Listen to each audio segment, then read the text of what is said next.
Hello, calculus students, and welcome to another online lesson. Today we will learn to use derivatives to interpret rate. When we first introduced derivatives, we defined them as a function to find slope or gradient or rate.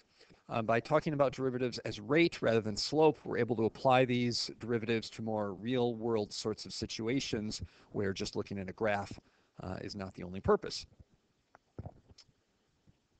So to begin with, as I just said, what does a derivative represent? Well, slope for sure. Another name for slope is gradient. And what is slope other than a representation of a rate of change between the rise or the y movement over the run or the x movement or displacement? And so we would say that this is a rate as well. We're now going to talk here a little bit about something known as kinematics, which is a physics term that talks about movement, essentially. The derivative of displacement. Well, we should first talk about what displacement is. Displacement is location versus time. For example, if we're driving in a car and at a certain time we're at a certain intersection, time passes because of our movement. At a later time, we're in a different location. That's displacement, where your x is essentially time and your y is essentially location. If you do the derivative of a displacement function, it ends up doing the rate between your location and time passed. So the faster I'm moving, the farther apart my displacement will be over those given times. What do we call our movement between places in terms of time? That would be speed, or as we say in a science class, velocity. The only difference between speed and velocity is velocity can also have negative values where speed cannot. But for all practical purposes, they're essentially the same. The derivative of velocity, again, is going to be a rate that measures velocity, the change in velocity over time. What do we call it when we change our velocity? Or if we change our speed in a car, that would be acceleration. You could theoretically do the derivative of an acceleration function as well, but for our course, that's as far as we'll go. When we talk about average rate of change, we use the slope formula. By slope formula, I mean subtract your y's, find the difference of your y's over the difference of your x values. That's when it says average rate of change. If it says instantaneous rate of change or rate of change at a specific instance or moment or point, that's when we use the derivative. From this slide, I do expect that we know that derivative, of course, means slope and gradient, as we've talked about up to this point. But again, anytime they're asking for a rate, we're probably going to be using our derivatives. As far as kinematics go, again, we should know that the displacement function becomes velocity when we do the derivative, and the derivative of velocity becomes acceleration. It's the rate of the rate. And again, average change, slope formula, instantaneous, or at a specific point, that kind of change, we are talking about the derivative.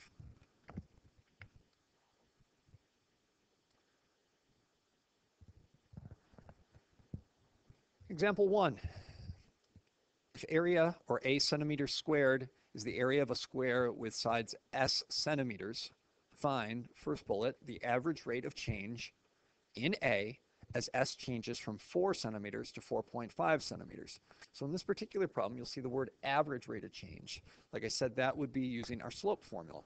Our slope formula is y sub 2 minus y sub 1 all over our change in x sub 2 minus x sub 1. Well, in this case, we really don't have x's and y's. What do we have? We have a, and our area formula is equal to side squared. Again, where did I get that from? Just previous knowledge from geometry class that we can find the area of any square by squaring the length of its side. So our first ordered pair, we plug in a 4, we get 4 squared, which becomes an area of 16.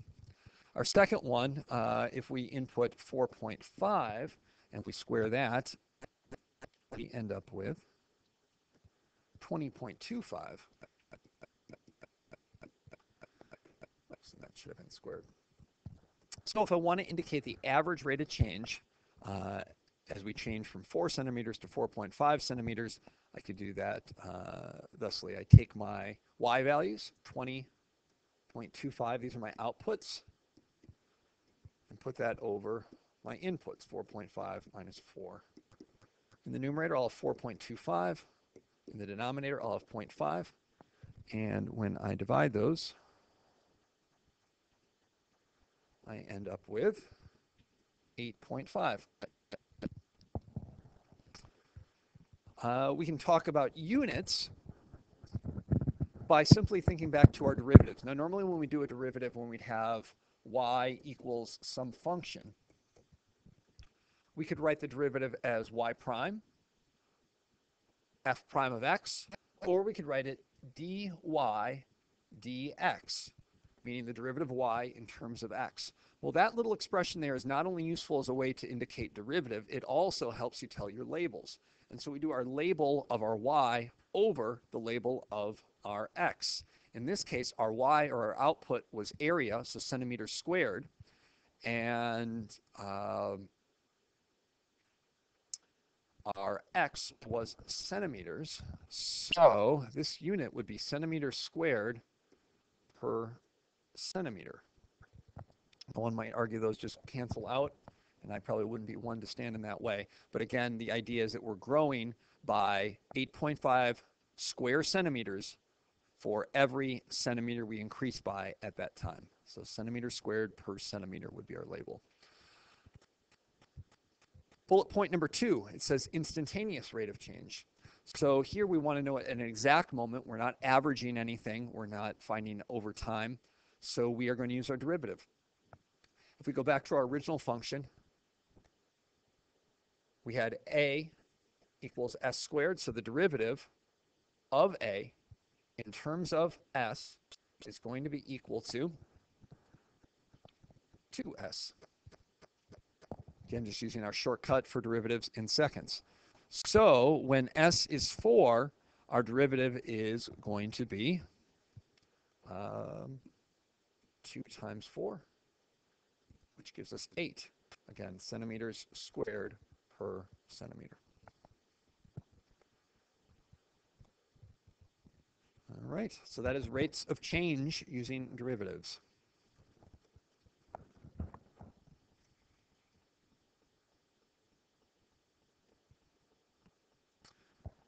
All right, for example 2, the estimated future profits of a small business are given by the following function.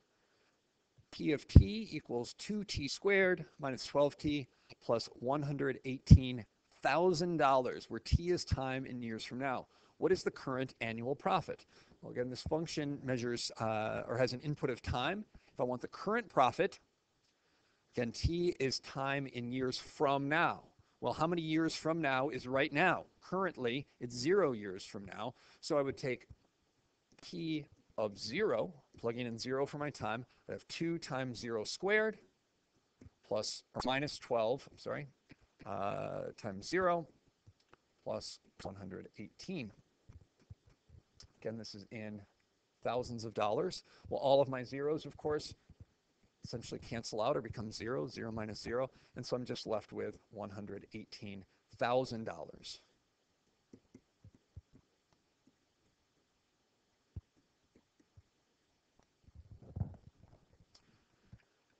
Find derivative p in terms of t and state its units. So the derivative of p is going to become, and I'll use their label, dp dt equals, and using our shortcut right here, we multiply the 2 out front, and so we end up with 4t minus 12, and then our constant of 118 becomes 0. And our units would be, again, look back at your derivative label. You have p over t. What was p? Well, p stood for profits per time. Well, profits is in thousands of dollars.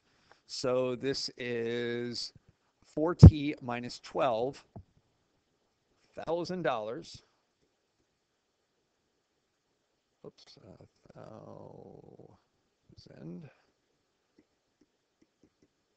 $1,000 per time in years. So $1,000 per year. What is the significance of dp per dt. It is telling us how much we are essentially increasing by at any given time. Certain points you might be making more money as time is increasing, and other times it could be less. And it's also possible that this rate becomes negative where we're actually not increasing at all, but we're actually decreasing. So again, it's a rate of change. If my profits were the same from year to year, that rate would be 0. If my profits were going up, meaning that every year my company's becoming more and more profitable, I would have a positive rate of change. And again, if it was going down, we'd have a negative rate of change. When will the profits increase? When will they decrease? Well, if we look at this original function, it's a quadratic. A quadratic, as we know, parabola, our a term is positive, so it should be something along those lines. And at one point, we had profits that were going down. There'll be a certain time where our profits are essentially break even or where they're not increasing or decreasing, and then they become positive from that point on. So it'd be great to find out right where that change happens from decreasing profits to increasing profits. And that occurs wherever this vertex is on our parabola. Well, where does a vertex on a parabola happen? It happens right when the slope is 0. How do we do slope? We do derivative. So if we set our derivative 4t minus 12 equal to 0, 0 is significant. Again, 0 is where we will have no change in our profits right at that moment. As we know, before then, they will be decreasing. After them, they will be increasing. So if we solve this algebraically, we add 12 to both sides. We end up with 4t equals 12. Divide both sides by 4, and t is going to be equal to 3. So after 3 years, that's where we change from our decreasing to increasing. Again, how did I know that it was decreasing? Because I looked at a graph, and the graph represents the original function, and I can see that my profits, again, were going down over time on the left side, increasing here, and then I know that that 0 must happen right when t equals 3. We can check this by plugging in a value less than 3 into my original derivative. For example, 1. If I plug a 1 into t in this derivative function, which will tell me my rate in thousands of dollars per year, if I plug a 1 in, 4 times 1 gives me 4. 4 minus 12 gives me negative 8. So p prime, the derivative, plugging a 1 in, so p prime of 1 is equal to negative 8. So my profits were going down in that year, or decreasing. Again, if I plug a 3 in, I get a 0. And anything that I plug in greater than 3, such as 4, I should get a positive value. And we see that 4 times 4 is 16. Again, plugging in a 4 right here for t. 4 times 4 is 16 minus 12 gives me 4. And again, from the graph, it looks like my profits will continue to increase from that point onward, at least using this particular function. So what is the minimum profit and when does it occur? Well, our minimum profit is actually going to be our first year when we plug in 0. And again, we know that because our profits are continuing to increase every year thereafter. And so when does it occur? It occurs t equals 0. And our profits are, we can use our p of 0 function that we already used earlier, and we get $118,000.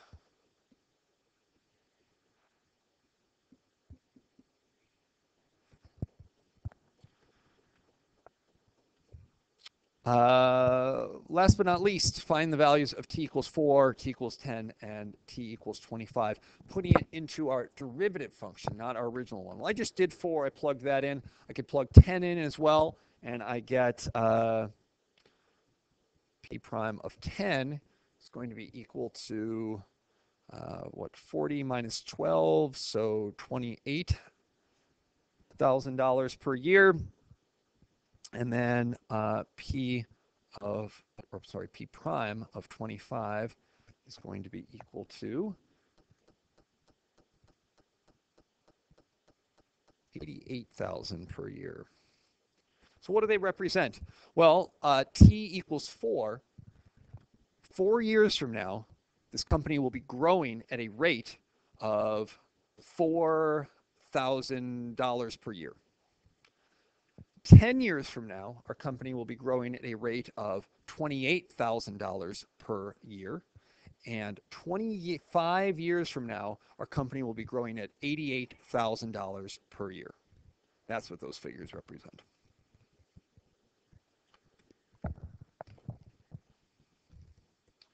All right, we'll have a worksheet next class. We're also going to be taking a test on previous derivative rules, some problems to look at from the book, 417, number 1 to 14. We'll see you next time.